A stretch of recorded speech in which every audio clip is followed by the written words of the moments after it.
Hey, what's up there, YouTubers? It's me again, Brian, aka Gamer55551, and I am back with a video review. And for this review, we're going to be taking a look at the game Voice of Cards, the Island Dragon War, from the new game from Square Enix. And I believe, if I'm saying the developer's name, Yoko Togo. I apologize if I'm not saying his name correctly, though.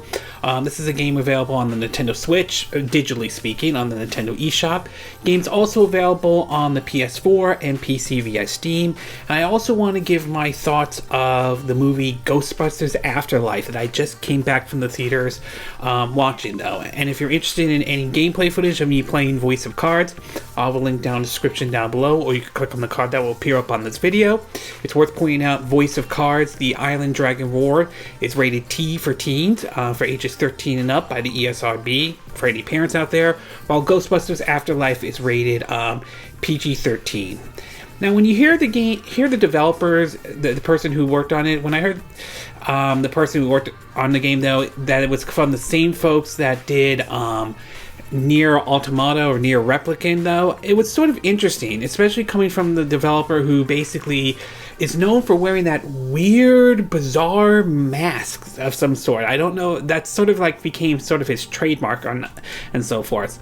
So it's kind of interesting to hear him, that kind of surprised to hear this game of his that was working on was coming to the Nintendo Switch in general, though, since this is going to be based off the Switch version, though.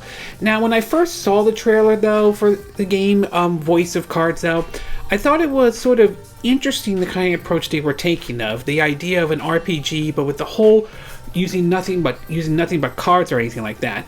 In fact, when they showed off the gameplay, though, it almost kind of felt like I was watching, it was almost like they were doing a take on, you know, the classic tabletop RPGs, or, you know, like those old like Dungeons or Dragons or Magic the Gathering cards that some folks are into and all. And when I got a chance to try out the demo of the game, I thought, this is kind of interesting. I thought that this is one I would definitely keep an eye out, and I thought this could be sort of like an interesting niche title or a niche RPG.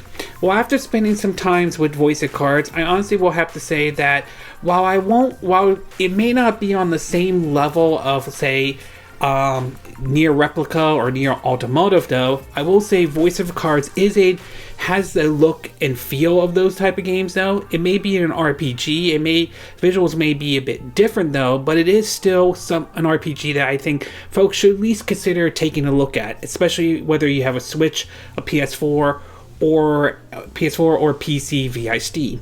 So why don't we get started with the pros and cons, and we'll start off first with the pros.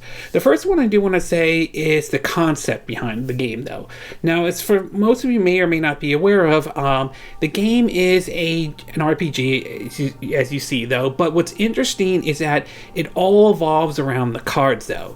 You see, there's only one voice actor who basically narrates the story to you, and you basically move your piece, which looks like a chess piece and all, around like the world, in basically that are basically cards, though. Every time you move them, though, basically a new part of that card opens up and so forth, though.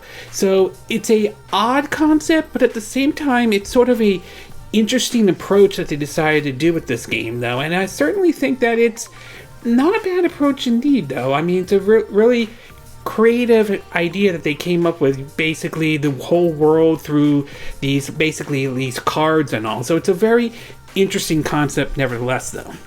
The next thing I do want to talk about is the gameplay, which is basically, I would say, as far as an RPG goes, this is very simple, though.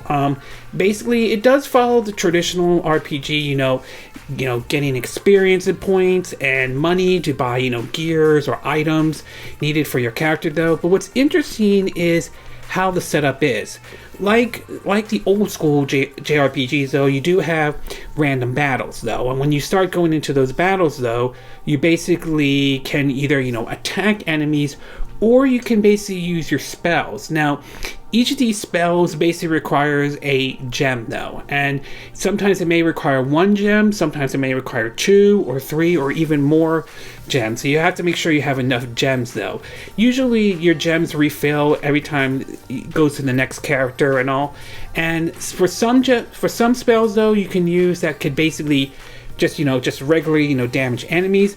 Other times it may require a roll of the dice. So sometimes they may ask you to, when you use that spell, roll the dice though, and depending on what number you land on, it could do. It could have certain damage effects towards the enemies and all. Other things to point out is with your spells though, some enemies might be weak with certain spells. So for example, like a tree-like enemy could be weak against fire, and that could do a lot of damage though. So you have to sort of keep an eye out on that. And basically you could have like 3 characters during the battle though. Sometimes you will have to basically swap out certain characters, but the good news is that even if you swap those characters out, they will still level up nevertheless. So I found the RPG mechanics to be simple and enjoyable though. I didn't feel like there was a huge learning curve in terms of the gameplay though. So as far as gameplay goes for this one, it's good, and I found the RPG's mechanics to be simple though. And last but not least, I do want to talk about is the music and the story. And I will say I think both of them are good. The music, if you enjoy Nier Automata music or Nier Replicant music though, you'll like Voice of Cards though. I just like the mood and the style it sort of sets for the game and all, and the story is very well done. I mean, you hear about the characters, the order and all, and the person who narrates it does a really good job and so forth. So from a music and a story standpoint, I thought those two are also good indeed. Okay, we're going to take a quick break, and when we get back, we'll get to part 2, which is the cons. Plus, I want to give my thoughts on the movie Ghostbusters Afterlife. So we'll take a quick break, and we will be right back.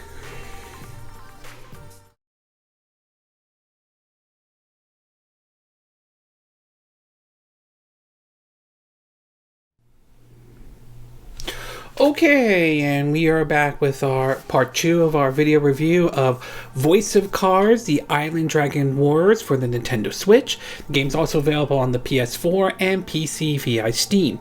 So now that I gave you the pros, why don't we get started with the cons? And there are really only 2 cons I can think of based on my time with Voice of Cards, the Island Dragon Wars though.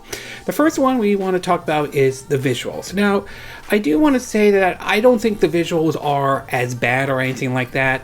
They're simple, and sometimes an art style can make up for any of the graphical bells and whistles. And to me, the visuals aren't bad, but just don't expect it to be a visual powerhouse or anything like that. If you're expecting visuals to be on the same level as, say, like the Final Fantasy games, especially with the upcoming Final Fantasy 16, don't expect anything like that. The visuals are just simple, simple, kind of like how Octopath Traveler's visuals were simple, or Bravely Default 2's visuals were simple. So they're sort of like in that realm, and that's not necessarily a bad thing or anything like that, though. Like I said, it's the art style that makes up for it, though, and it certainly isn't bad in any way. It's just don't expect like a visual powerhouse. Don't expect to see visuals that blow your mind or anything like that. Again, not a bad thing, but if you're going in expecting, visuals to blow you away or anything like that, then you're probably going to be a bit disappointed, though. And last but certainly not least is the gameplay. Now, I talked about how the RPG gameplay was simple and all, and I think that's a good thing. There's nothing wrong with that. But it might be a little bit too easy for some folks, though.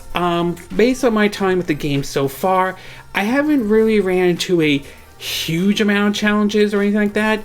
There have been some tough enemies here and there, but for the most part, I didn't find the game to be like really pushing the limits or making it like difficult or anything like that. Now, some people might be okay with that. Others may not, though. I mean, if you're looking for like a hardcore JRPG, you may have to look for a different game, as this one I just don't feel is anything like that, though. But if you're okay with how Voice of Cards is set up in terms of their RPG mechanics, though, then there is certainly enjoyment to be made out of this game, though. Just for some folks, it may be a little too easy. Some might find the difficulty just fine and not have an issue with it. Others may be considering looking for something with a bit more challenge or a bit more kick to it, though. Overall, Voice of Cards: The Island Dragon Roars for the Nintendo Switch, though, it's an enjoyable JRPG. It may not be a big RPG, though, but it is still a fun one nevertheless. At its best, though, I like the whole concept, the idea of the storytelling and the music surrounded by the use of cards and all. It's sort of like kind of feels to some degree paying homage to those old tabletop RPGs or games like Dungeons and Dragons or Magic the Gathering, though. Like I said, the music and story are good, though, and the RPG mechanics I found to be simple, and I feel like it's something that people can easily understand. It doesn't feel complex or anything like that, at least based on my time on it, though. And its worst, however, though, some people, it's not going to be a visual powerhouse, though, but some people might find the game may be too easy for some. Like I said, others may be okay with this, others may not be, so it really comes down on your view on the game in general, though. But to me, I found the difficulty to be just fine. But it's nice to see that the folks who worked on Nier Replica and Nier Automata do something a little bit different, though. But it is still an enjoyable game nevertheless. It still maintains that style that they are known for, though. It may not be Nier Replica or Nier Automata, which I would love to see if they could bring that to the Nintendo Switch, though. But it is still a fun game, though. And it's worth one to at least take a look at if you're into maybe a simple RPG in general, though. I mean, obviously, it's not going to push. It's not going to pose a threat to games like the recent release Shin Megami Tensei 5 or anything like that. But I did find the game to be enjoyable. Plus, it has that Replica and Automata style in terms of story and music and all. So if you're a fan of the creator of Nier Replica and Nier Automata, though, I would definitely consider taking a look at Voice of Cards: The Island Dragon Roar, or at least try out the demo and see if it's something that clicks with you or not. But in either case, it's a fun little RPG, just like as much, and I enjoy it just as much as I enjoyed Octopath Traveler and Bravely Default 2. Okay, before I end this video, I want to give my thoughts on the movie Ghostbusters Afterlife. Now, I've been a Ghostbusters fan for a long time. I remember collecting the action figures and watching the Saturday morning cartoon back in the 80s, though, along with Teenage Mutant Ninja Turtles and all. And I have seen Ghostbusters Extreme as well. So, and of course the first and second movie, though. So for me, it's been a long time waiting for this movie to happen, though. And we've heard stories of how the movie has gone into development hell. There was issues from whether this from the script to whether Bill Murray was going to reprise his role as Peter Venkman or not, though.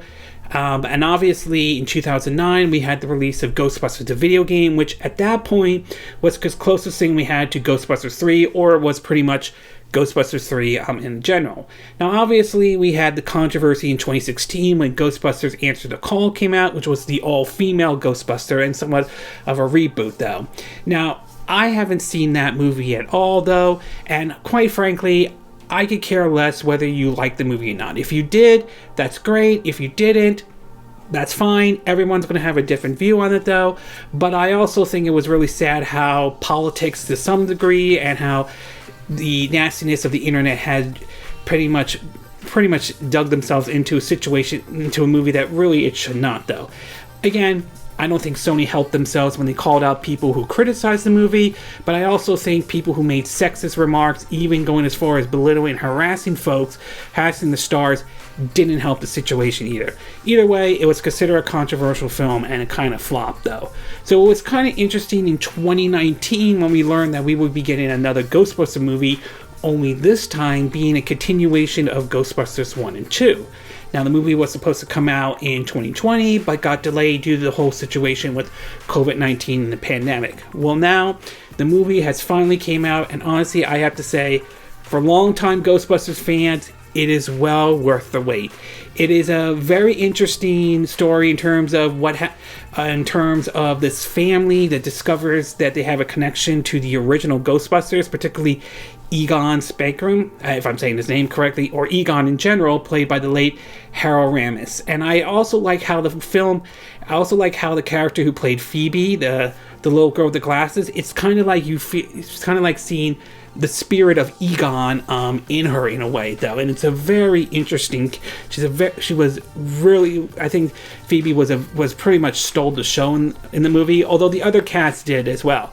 And of course, we saw the original cast too. It was nice to see Amy Potts and Sigourney Weaver return, though, and it was also nice to see Ernie Hudson, Bill Murray, and Dan Aykroyd reprise their role, though.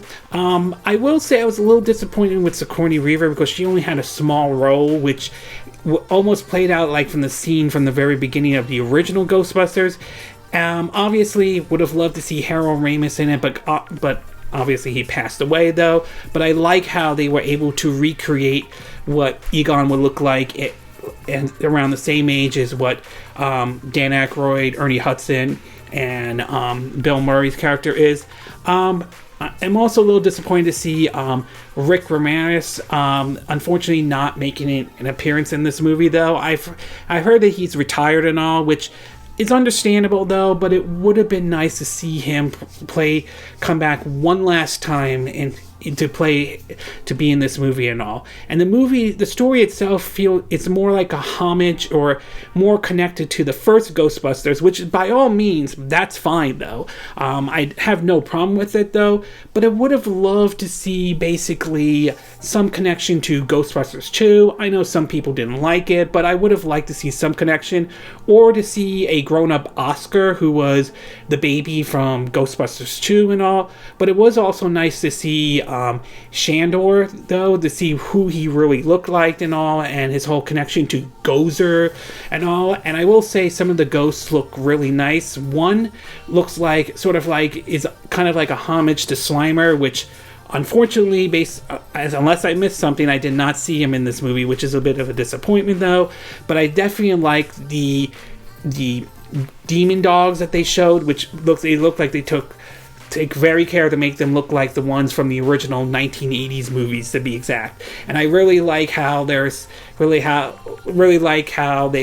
Phoebe contacted Dan Aykroyd and talked to him about the Ghostbusters in general, and it was sort of interesting to hear somewhat what sounds like a fallout between him and Harold Ramis' Egon character. Speaking of which, although you don't see him, and obviously someone is playing him, though, you see and understand why he came out to Somerville, Oklahoma and all, and you sort of understand, you sort of see why he did that, though. So it's sort of like, it's a really neat approach, though. I will say, although the comedy is in there, though, it's not on the same level as the first or the second one is, though some of that may have to do with director Jason Reitman's different approach than Ivan Reitman, his dad's, approaches. But still, I thought this was a well-done movie. It was definitely something for a lot of Ghostbuster fans. Long-time Ghostbuster fans have been waiting for a very,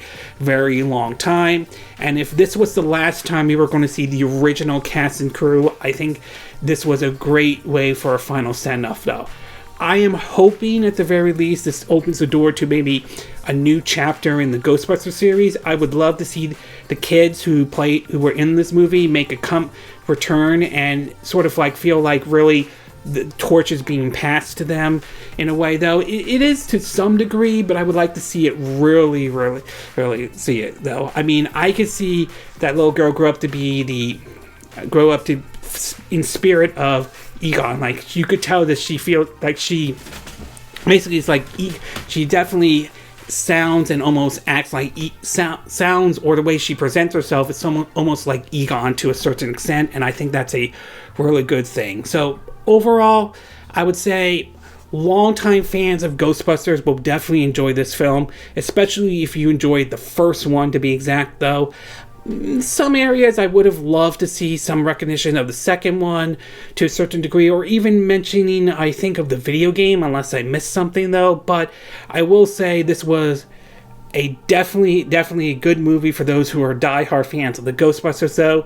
And if this truly is the last time we're going to see the original cast of Ghostbusters, though, I think this was a really good final send-off, and I really like how they handled Egon's character. I thought they did a really good job. It definitely felt like they were paying homage to Harold Ramis, though. I think this was a really well done movie, and it was really nice how they did a good job paying homage to him. Okay, this concludes my video review of Voice of Cards, The Island Dragon Roars for the Nintendo Switch, and my thoughts on Ghostbusters Afterlife. And again, these are my opinion. What are yours? What are your thoughts about Voice of Cards? Do you think the concept and the approach is very interesting? Do you think the RPG mechanics are good? Have you enjoyed the music or story? And if you're thinking about picking up the game, though, are you going to get it for the Nintendo Switch?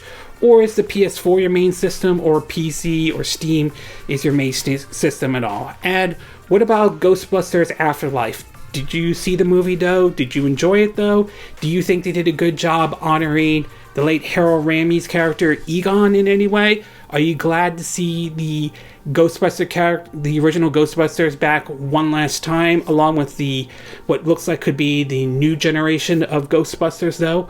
Do you agree with what I said in this video? Do you disagree? Do you have a difference of opinion? As always, sound off on the comment section below. Let me know what you think. And if you do like this video, I hope you hit the like button. I would appreciate it. And I hope you do subscribe to my YouTube channel. If you do, make sure you hit the bell icon for notifications of any new videos I put up. Also, feel free to share this video if you want to, and feel free to donate to my channel if you like. You could do it through PayPal me or Patreon. Links will be in the description of this video, assuming you're watching this on YouTube. And I will see you again next time when I do another video. Hopefully that'll be soon. Until then, from Southern California, I wish you all a good day then. Bye!